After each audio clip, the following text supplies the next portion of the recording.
আসসালামু আলাইকুম। প্রিয় দর্শক, সংসদের একটা নিয়ম হলো, নতুন যখন একটা সরকার আসে, সেই সরকার প্রথম যেদিন সংসদে বসেন সরকারের এমপিরা, সেদিন সেই সংসদের প্রথম অধিবেশনে সভাপতিত্ব করেন পূর্ববর্তী সংসদের যিনি স্পিকার ছিলেন তিনি। স্পিকার না থাকলে ডেপুটি স্পিকার, এবং তার নেতৃত্বে কিন্তু প্রথম অধিবেশনটা শুরু হয় এবং নতুন স্পিকার নির্বাচিত হয়। নতুন স্পিকার নির্বাচিত হলে পরে তার হাতে এর আগের যিনি স্পিকার আছেন তিনি দায়িত্ব হস্তান্তর করেন। এর মধ্যে যদি স্পিকার, আগের স্পিকার যিনি ছিলেন তিনি যদি পদত্যাগও করেন, তবুও তিনি আসে এখানে বসবেন। পদত্যাগ করলেও, যেমন আমি আপনাকে বলি, সংবিধানে এই ব্যাপারে স্পষ্ট বলা আছে যে সংবিধানের ৭৪-এর চ/6, ৭৪-এর 6-এর 6 সেই অধ্যাদেশে কি বলা হয় জানেন? যে স্পিকার এবং ডেপুটি স্পিকার তার উত্তরাধিকারী কার্যভার গ্রহণ না করা পর্যন্ত স্বীয় পদে বহাল রহিয়াছেন বলিয়া গণ্য হইবে। একদম স্পষ্ট ভাষায় লেখা আছে। এবং ওখানে এটাও বলা হয়েছে যে এই ৭৪-এর ২-এর ধারায় আছে কিন্তু স্পিকার কিভাবে পদত্যাগ করতে পারে, ডেপুটি স্পিকার কিভাবে পদত্যাগ করতে পারে, ডিটেইল বর্ণনা আছে। যদি পদত্যাগ উনি করেও ফেলেন, তারপরেও এটাই প্রযোজ্য যে পরবর্তী স্পিকার অথবা ডেপুটি স্পিকার দায়িত্ব না নেওয়া পর্যন্ত আগের স্পিকার, আগের ডেপুটি স্পিকার নিজ নিজ পদে আছেন, এটা ধরে নিতে হবে। তাহলে প্রথম অধিবেশনের সভাপতিত্ব কে করবে? স্পিকার করবে। কোথায় স্পিকার? আমাদের আগের সংসদের স্পিকার ছিলেন কে? উনি কোথায় এখন? ভদ্রমহিলা কোথায়? নামটা নাই বললাম। উনি কোথায় বলেন? ওনার অনুসন্ধান কেউ করেছেন? বলা হচ্ছে উনি গুম হয়েছেন। আমরা কিন্তু দেখেছিলাম যে ২৪শে আগস্ট বিপ্লবের পর, আগস্ট যে অভ্যুত্থানটা হলো, অভ্যুত্থানের পর সেনা বাহিনীর পক্ষ থেকে একটা তালিকা প্রকাশ করা হয়েছিল যে কারা কারা সেনানিবাসে আশ্রয় নিয়েছেন, এবং সেই তালিকার শীর্ষে ছিলেন আমাদের বর্তমান যিনি স্পিকার ছিলেন ওই সময়, সে ভদ্রমহিলার নাম। তারপর উনি কোথায় গেলেন? তারপর ওনার কোনো খবর আমরা কিন্তু পাইনি। প্রশ্ন উঠতে পারেন উনি কোথায় গেলেন? উনি তো আর্মির কাছে ছিলেন। আর্মি থেকে বের করে দিয়েছেন। কেন দিলেন? কবে দিলেন? কিভাবে দিলেন? তারপর বের করে দেওয়ার পর উনি কোথায় গেলেন? উনি কি হেঁটে হেঁটে সীমান্ত পার হয়ে গেছেন? আমরা এই ধরনের কোনো খবর এখনো পাইনি। উনি কি অন্য কোনো দেশে গেছেন?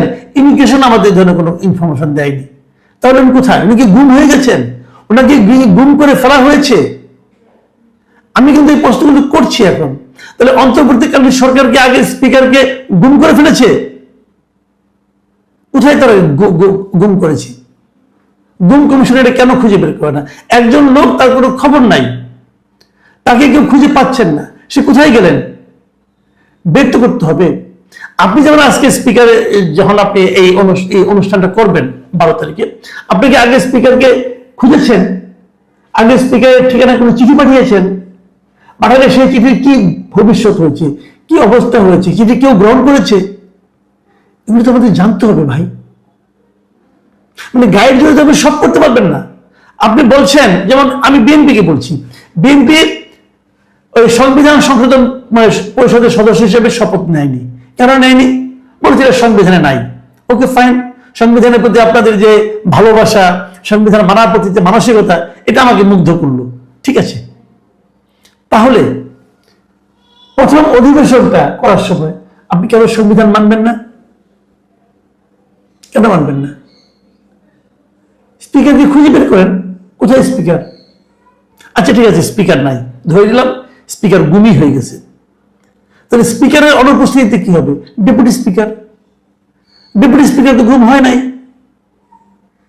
ডেপুটি স্পিকারকে আপনারা একটা মামলায় জেলে নিয়েছেন। সেই মামলায় উনি কনভিক্টেড হয়েছেন? মানে ওনার অপরাধ কি প্রমাণিত হয়েছে? ওনার বিরুদ্ধে কোনো সাজা ঘোষণা করা হয়েছে? না, কিছুই হয়নি। জাস্ট ওনাকে আপনারা আটকে রেখেছেন। তো ওনাকে জামিন দিয়ে দিলেই হয়।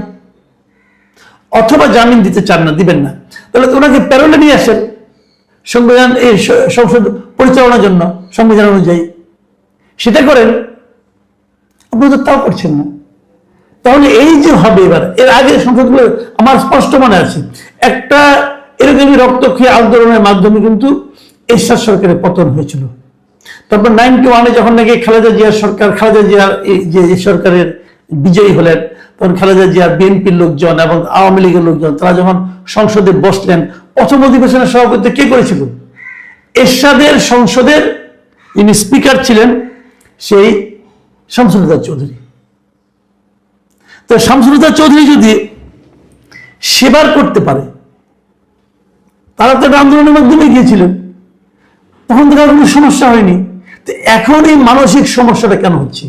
এটা কি মানসিক সমস্যা নাকি মানসিক সংকীর্ণতা?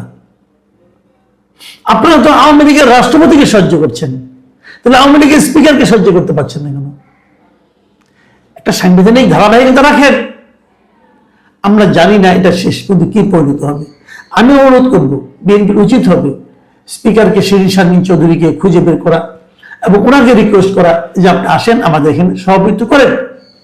উনি যদি না করেন তখন এক কথা, যে আমি করবো না, করতে চাই না, তখন আপনি বিকল্প হিসেবে ডেপুটি স্পিকারের কাছে যাবেন। যদি উনিও না করেন যে আমি এটা করবো না সভাপতিত্ব, তখন আপনি বলতে পারেন যে আমার সময়ের প্রয়োজনে আমাকে কিছু একটা করতে হচ্ছে, সেটা এক কথা। কিন্তু সেই সময়ের সেরকম প্রয়োজনীয়তা দেখা দেয়নি, তাহলে কেন করবেন না? এইগুলো একটা বিষয়। দ্বিতীয় একটা বিষয় নিয়ে আলোচনা করি, সেটা হলো প্রথমে অধিবেশনে রাষ্ট্রপতি একটা ভাষণ দেবেন। যিনি আমাদের রাষ্ট্রপতি এই মুহূর্তে আছেন, উনি আওয়ামী লীগ আমলে আওয়ামী লীগের বদান্যতায় নির্বাচিত হয়েছেন।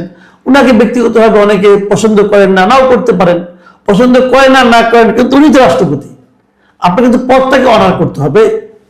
তো এই রাষ্ট্রপতি যে ভাষণটা দেবেন, বলা হয় রাষ্ট্রপতি ভাষণ দেবেন, কিন্তু সবসময় নিয়ম হলো ওই সময় যারা সরকারে থাকেন তারাই কিন্তু এই ভাষণটা লিখে দেন, কারণ রাষ্ট্রপতি তো প্রধানমন্ত্রীর পরামর্শ ছাড়া কোনো কিছু করতে পারেন না। কাজে এই ভাষণটা উনি কিন্তু প্রধানমন্ত্রীর পরামর্শই দিবেন। প্রধানমন্ত্রী ওখান থেকে লিখে দেওয়া হবে, কেউ লিখে দিবেন, অথবা প্রধানমন্ত্রী দেখে দিবেন, কিছু একটা হবে যে এই ভাষণটা দিবেন।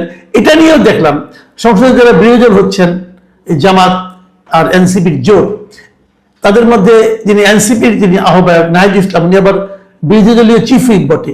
তো উনি বলেছেন যে ওনারা এই রাষ্ট্রপতির ভাষণ দিয়ে কেটে ওনারা চান না, এমনকি ওনারা রাষ্ট্রপতির ইমপিচমেন্টও করতে চান।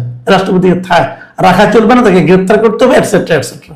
তো ইমপিচমেন্ট আপনি কিভাবে করবেন যদি সংসদ শুরু না হয়?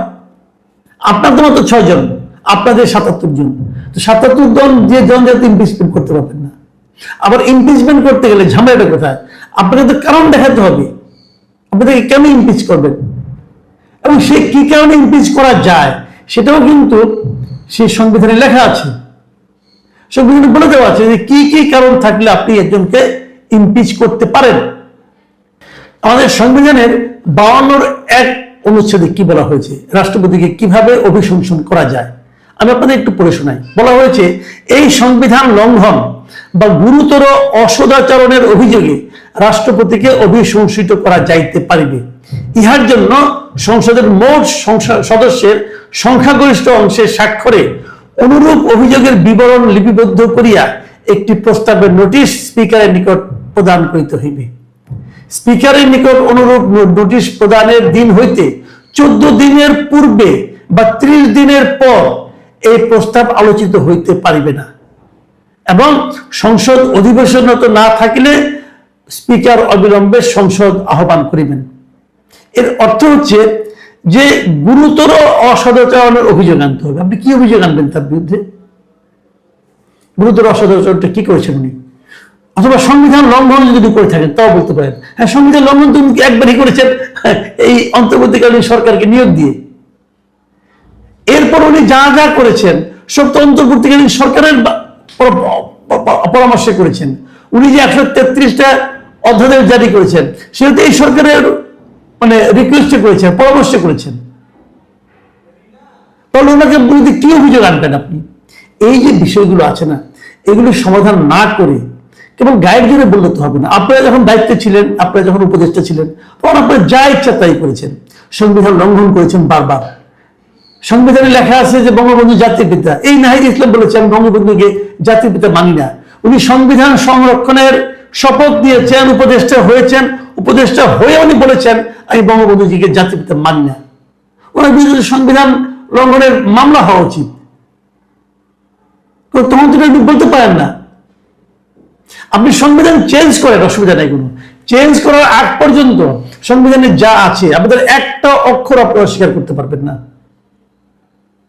বঙ্গবন্ধুকে জাতির পিতা না মানা, এটা কি ডক্ট্রিন অফ নেসেসিটি ছিল? ছিল না তো। আপনি গায়ের জোরে করেছেন, বাহাদুরি দেখাতে যে করেছেন। পালন করতে দেশে কি আইন বলতে কিছু থাকবে না? আর আইনের সর্বোচ্চ আইন হলো সংবিধান। আপনি যদি সংবিধানটাকে আগে স্থগিত করে দিতেন, বাতিল করে রাখতেন, আমার এই সমস্ত বক্তব্যে কোনো আপত্তি ছিল না।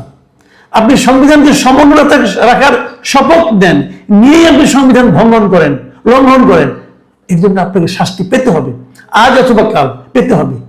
দিন গুনতে থাকেন, এটাই দুনিয়ার নিয়ম।